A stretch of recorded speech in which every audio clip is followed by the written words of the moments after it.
So this is a trig identities question, and we have to show that the left-hand side can be written as cot 3a. Now it tells you on page 13 of your tables that cot is really just cos over sin.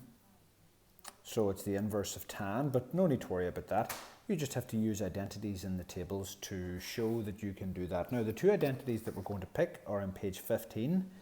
They're over here. So cos a plus b can be written as 2 cos a, and then the angle is a plus b over 2, and then cos a minus b over 2. So we'll just show you those quickly in the tables. There they are down the bottom of the page. So it's this first one and this second one, because on the bottom line we have, so the top line is the sum of two cos angles and the bottom line is the difference of two cos angles. Now in these formulas here, a will be 7a and b will be a, if that makes any sense. So just bear that in mind, okay?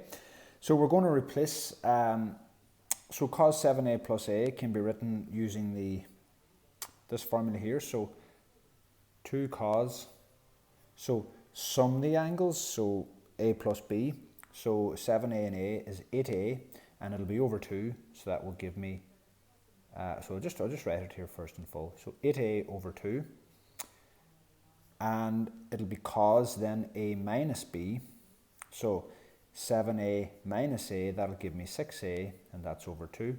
And on the bottom line, I'm replacing it's sin 7a minus sin a, so I'm using sin a minus sin b, and that's 2 cos a over b, or a plus b over 2. So that will give me 2 cos, so a plus b over 2, so that will give me 8a over 2. And then it'll give me the difference, so then sin 7a minus a, which is 6a over 2.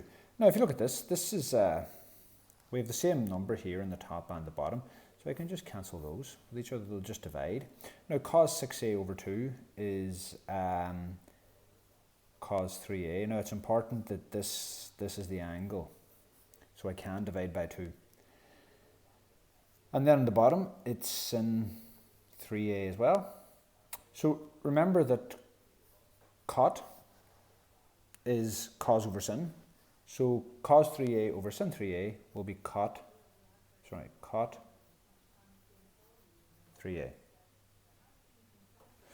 Now this is a bit more difficult, but again, it's using trig identities. There's a few different ways of doing this. I've chosen to use the identity that's on page 13 here. So now why have I used that? Well, it's got cos 2a. I know that from the question. And it has cos squared a. But if you take the squared across, then you'll have cos a on this side. So that's why I took that one. Now there's a few other ways you could do it. So if you just fill in what you know now, so cos squared a equals a half times 1 plus, now remember cos 2a, or 2 theta, whatever, theta, a, it doesn't really matter, it's equal to a ninth. So 1 plus a ninth. So I've only got one unknown in this equation now. It's very straightforward to solve.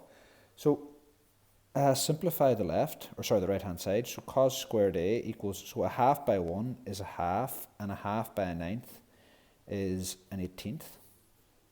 So if you add 1 half and 1 18th, so 1 half is 9 18ths plus 1 18th, that gives you 10 18ths. So then cos a, which is what you're looking for, find cos theta, or sorry, I'm using a here, but really it doesn't actually matter. So you just take the square root of 10 over 18.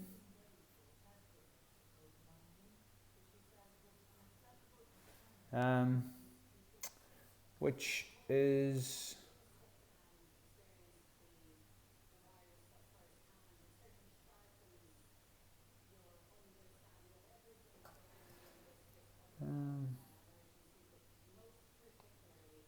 so I don't know what that is off the top of my head. Is it root 5 over 3? Yeah, I think it's actually root 5 over 3, but so the square root, I should have actually simplified before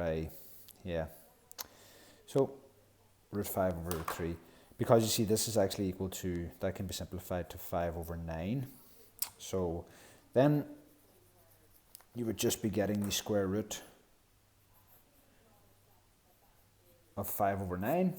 So you can't get this, well, the square root of 5 over 9. So that's equal to root 5 over 3, and it'll be plus or minus. Because if you remember, if I want to get the square root of, say, something like 16 over 9, because the square roots over it all from your laws of indices, it's the same as the square root of 16 over the square root of 9, which would be 4 over 3. Okay, so just using identities, as I say, there's a different way of doing that, and that's okay as well, but just a little bit of practice with them. We haven't done much of that, but hopefully you can practice that question a few times.